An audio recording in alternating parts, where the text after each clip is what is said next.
오늘 우리가 읽은 요한복음 14장 25절에서 31절 말씀을 중심으로 해서 성령님을 의지하여 일어나자라는 제목으로 요한복음 강의 38번째 시간을 갖겠습니다. 이 요한복음 14장을 보면은 주님이 너희는 마음에 근심하지 말라라는 이야기로 요한복음 14장을 시작했잖아요. 그러고는 내가 너희 있을 곳을 예비하러 간다 또 말씀하시고 내가 곧 길이요 진리요 생명이라 말씀하셨어요. 자, 그런데 예수님이 너희는 근심하지 말아라, 내가 곧 길 진리 생명이라 말씀하시면서 이 길을 걸어갈 수 있는 사람은 누굴까요? 바로 이 길을 근심하지 않고 걸어갈 수 있는 사람은 바로 오늘 이 요한복음 14장에서 이야기하는 나를 사랑하는 자는 나의 계명을 지키리니 그랬잖아요. 결국 이 길을 근심 없이 걸어갈 수 있는 사람 누굽니까? 나를 사랑하는 자, 나의 계명을 지키는 자, 그 자가 바로 이 길을 근심하지 않고 예수님이 말씀하신 대로 걸어가는 아름다운 역사가 일어나게 되는 줄로 믿습니다. 그리고 오늘 우리가 읽었던 이 본문 가운데서 25절 이후에 23절, 24절 우리 수요일날 봤습니다만 거기에 주님 다시 말씀하신 것이 바로 무엇입니까? 바로 나를 사랑하면은 내 계명을 지킬 것이다. 이야기를 계속해서 반복해서 이야기해 주었던 부분들이죠. 그런데 오늘 우리가 본문 3편 25절부터는 뭐를 이야기해 주겠습니까? 저는 25절을 보면서 25절, 26절을 보면서 느끼는 게 예수님께서 자기를 믿는 사람, 그러니까 예수님을 사랑하고 계명을 지키는 자들을 위해서 바로 우리를 끝까지 붙들고 있음에 대한 부분들을 언급하며 이야기를 해주고 있어요. 그래서 바로 우리를 예수님을 사랑하는 자, 예수님의 계명을 지키는 자에게 주님은 홀로 지키게 만드는 것이 아니라 우리 아까 찬양 부르면서 계속 성령님에 대한 그 찬양을 불렀습니다만 예수님 우리에게 뭘 이야기해 주고 있습니까? 자, 우리 26절 말씀 같이 한번 읽어봅시다. 26절 같이 읽습니다. 시작.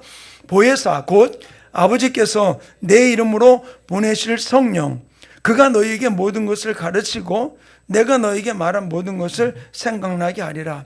바로 예수님도 바로 뭐라 했습니까? 내가 보혜사고 내 이름으로 보내실 성령, 바로 주님께서 아버지께서 보내실 그 성령이 바로 너희에게 와서 모든 것을 가르치고 그 다음에 너희에게 모든 것을 생각나게 하리라. 결국 주님이 우리에게 근심하지 말라, 염려하지 말라, 두려워하지 말라라고 이야기했지만 그러나 그것을 끝까지 지속할 수 있는 것은 바로 무엇이겠냐? 성령님이라는 사실을 아시기 때문에 주님이 바로 성령, 보혜사 성령을 보내주셔서 내가 너희의 모든 말을 가르쳐주고 생각나게 해줄 거라라고 이야기를 해주고 있는 것이죠. 결국 우리가 성령 아니고는 살아갈 수 없는 거예요. 아까도 부르면 찬양하기를 바로 세상일의 근심에서도 고난이 있어도 우리가 낙심하지 말아라, 승리는 내 것이다, 우리 찬양을 했잖아요. 그리고 제가 다시 부른 찬양이 바로 무엇입니까? 부어주소서 주님의 성령. 왜? 우리가 아무리 근심하지 않는다고 할지라도 승리는 내 것이라고 외친다 할지라도 성령 없이 나 혼자 외치는 외침은 아무 소용없는 거예요. 그러나 주님의 성령이 부어지면서 그 성령과 함께 나갈 때 우리는 주님이 그 기쁨으로 승리하는 아름다운 역사가 일어나게 되는 줄 믿습니다. 그렇기 때문에 내가 너에게 뭐라고요? 보혜사 성령님을 너에게 보내주겠다, 주님이 언급해 주고 있는 것이죠. 그런데 이 성령님이 우리에게 오시는 성령님이 어떤 분이냐는 거예요.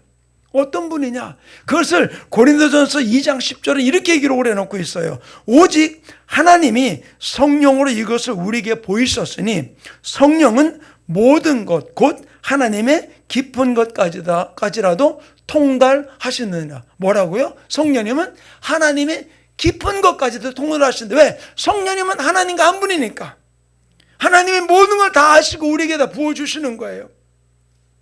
그러므로 진리의 성령으로 오신 그 성령님은 바로 뭐라고요? 하나님의 완전한 뜻 가운데로 우리를 인도하실 분이라는 사실이에요. 그래서 우리에게 보혜사 성령을 보내주신다 말씀해주고 있는 것이죠. 그래서 요한복음을 우리 계속 1장부터 지금 강의를 들으면서 바로 요한복음에서 기록된 것은 바로 무엇입니까? 다른 것 아니에요. 내가 천지를 창조하기 전부터 있었던, 시간 전에 있었던 내가 너에게 와서 빛으로, 생명 주기 위해서 빛으로 왔던 내가 바로 우리를 향한 하나님의 놀라운 사랑, 그 사랑을 우리에게 보여주신 것이 바로 무엇입니까? 십자가 사랑이잖아요. 하나님의 세상을 이처럼 사랑하사 독생자를 주셨으니, 바로 그 하나님 우리를 이처럼 사랑하신 그 사랑이 바로 무엇입니까? 십자가에 피 흘려서 우리를 사랑하신 그 사랑을 보여주었던 이 십자가의 그 사랑의 고백을 성령님이 우리에게 오셔서 어떻게 한다고요? 가르쳐주고 생각나게 해주신다는 거예요. 그렇기 때문에 우리가 날마다 어떤 일들 속에서라도 성령을 의지하며 한 걸음 한 걸음 믿음 안에 달려가는 아름다운 삶이 이루어져야 될 것을 주님은 언급해주고 있는 것이죠. 그리고 우리에게 계속해서 주님은 염려하시면서 하시는 이야기가, 그래도 우리의 마음에 대해서 힘을 주시기 위해서 주님이 뭐를 이야기해 주고 있습니까? 자, 우리 27절 읽어봅시다. 27절 함께 읽습니다. 시작. 평안을 너에게 끼치노니 곧 나의 평안을 너에게 주노라. 내가 너에게 주는 것은 세상이 주는 것과 같지 아니하니라. 너희는 마음에 근심하지도 말고 두려워하지도 말라. 저는 이 이야기를 듣는데 너무너무 저는 감격이 오더라고요. 왜 그러냐? 평안을 너에게 끼치노니 어떤 것이라? 그 평안이 나의 평안을 너에게 주노라. 예수님이 이 땅에 오시면서 근심하셨어요? 아무 일도 근심하지 않았던 것이죠. 제자가 죽을 것을, 부인할 것을 또는 배반할 것을 다 알고 있으면서 주님은 화 한 번 안 내셨어요. 왜? 주님이 하나님이 하시는 일을 아니까 그 평안을 흔들 수가 없었던 것이죠. 그런데 주님이 우리에게 뭘 이야기해 주고 있습니까? 나의 평안을 너에게 주겠다는 거예요. 누구의 평안? 나의 평안을. 예수님이 가지고 있는 그 평안을 우리에게 주겠다. 바로 여기서 제가 수요일에도 그런 얘기했습니다마는 용서를 내가 받아들입니다. 하나님의 사랑을 받아들입니다라는 그런 이야기를 했잖아요. 수요일 날도. 바로 주님이 여기에서 말씀하시는 내가 너에게 평안을 주노라. 이것은 바로 나의 평안을 너에게 준다 말씀하신 이 평안을 우리에게 받아들인 자, 우리의 마음에 받아들인 자, 그 받아들인 자는 이 세상에 어떤 일들 속에서라도 흔들리지 아니하고 그 평안을 누리는 삶의 역사가 일어나게 되는 줄로 믿습니다. 그런데 하나님은 너는 평안하다, 너는 승리할 거라고 말하는데도 불구하고 자기 자신을 바라보면서 내가 어떻게 승리해, 나는 평안하지 못해 라고 스스로를 부인하고 그 평안을 그 승리를 받아들이지 못한다면 그 승리는 허공의 이야기밖에 될 수 없어요. 나에게는 아무런 영향을 줄 수 없다는 것이죠. 그러면 그 구원을 받아들이니까 내가 구원받게 되는 거고, 그 사랑을 받아들이니까 내가 사랑받는 자가 되는 거고, 그 용서를 받아들이니까 바로 십자가의 구속의 역사를 내가 경험하게 되는 것이고, 그 평안을 내가 받아들이니까 세상에 빼앗을 수 없는 평안이 나의 삶을 붙드는 역사가 일어나게 되는 줄로 믿습니다. 그리고 주님은 또 우리에게 뭘 이야기해 주고 있습니까? 내가 갔다가 다시 오겠다. 이야기를 여기서 언급해 주잖아요. 자, 우리 28절 같이 읽어봅시다. 28절 시작. 내가 갔다가 너에게로 온다 하는 말을 너희가 들었나니 나를 사랑하였더라면 내가 아버지께로 감을 기뻐하였으리라. 아버지는 나보다 크심이라. 자, 이거 뭐라 그랬어요? 내가 갔다가 너에게로 다시 온다는 말을 들었으니, 그리고 그다음 뭘 이야기해 주고요? 나를 사랑하였더라면. 이 말은 무슨 말이에요? 나를 사랑하면 나의 계명을 지키리라는 이야기를 계속 14장에 언급해 주고 있었잖아요.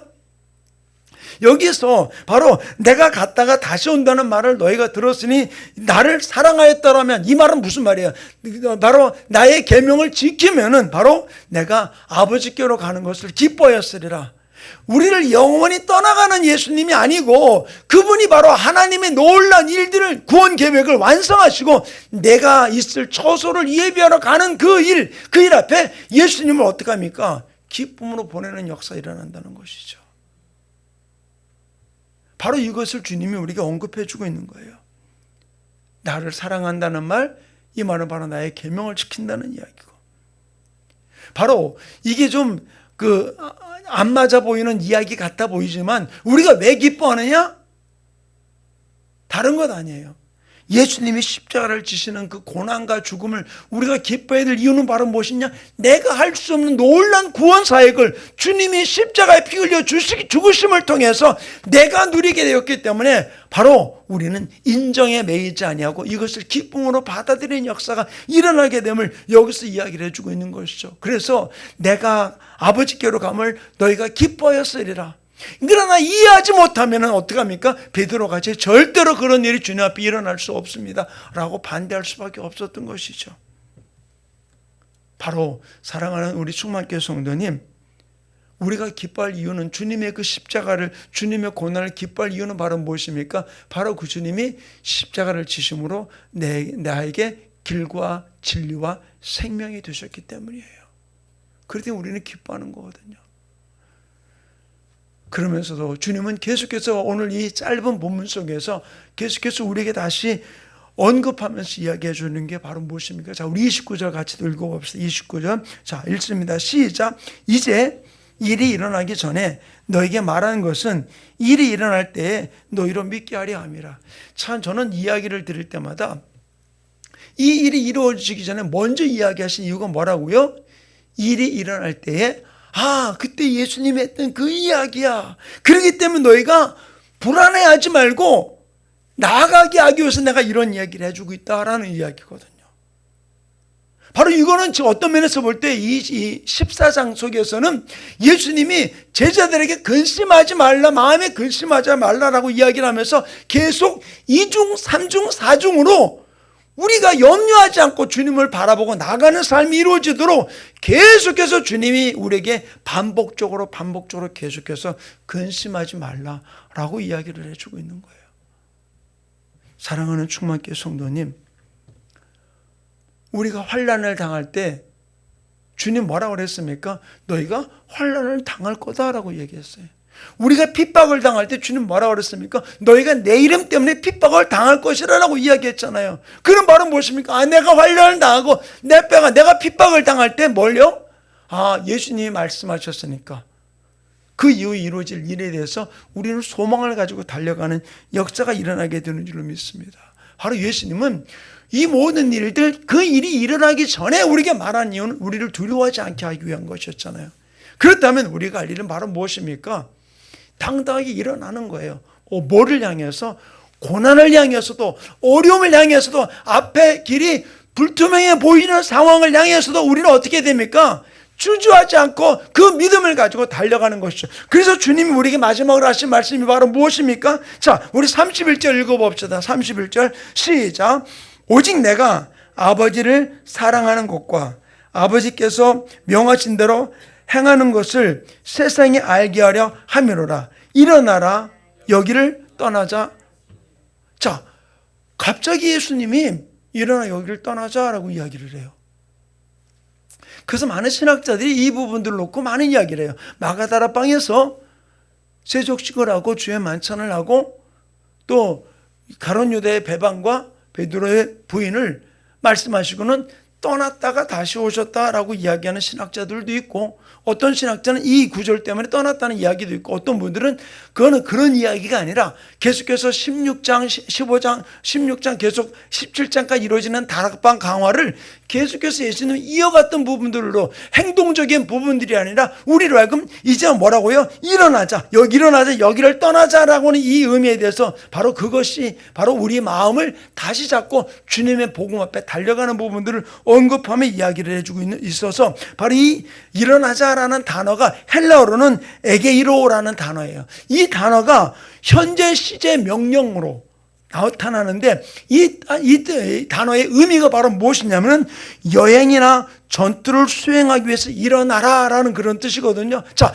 여행 준비 다 해놓고 뭐라고, 자, 이제 우리 가자, 일어나자라고 이야기를 하잖아요. 바로 뭐예요? 이제는 집 떠나가지고 여행을 떠나는 부분들 앞에 힘든 일도 있을 수 있지만 거기를 향해 우리는 즐거운 마음으로 떠나자라는 이야기를 해주고 있는 것이죠. 바로 이런 의미로 주님이 일어나라, 떠나자라고 이야기하는 이유는 바로 이제는 주님이 앞에서 말씀하셨던 내가 여러 가지 많은 일들을 당하는 부분들 앞에 너희가 나를 사랑하면 내 계명을 지키리라. 그러면서 이런 부인이 있고 이런 배반이 있지만 그러나 거기에 두려워하지 말아라. 내가 너희 처소를 예비하러 간다 라고 이야기하면서 내가 너희와 함께 할 것이다. 내가 보내주는 그 성령님이 내가 가르친 모든 말을 가르치고 또한 생각나게 할 것이다. 그런 이야기를 다 마치시고 난 다음에 하시는 이야기가 바로 뭐예요? 일어나자, 여기를 떠나자.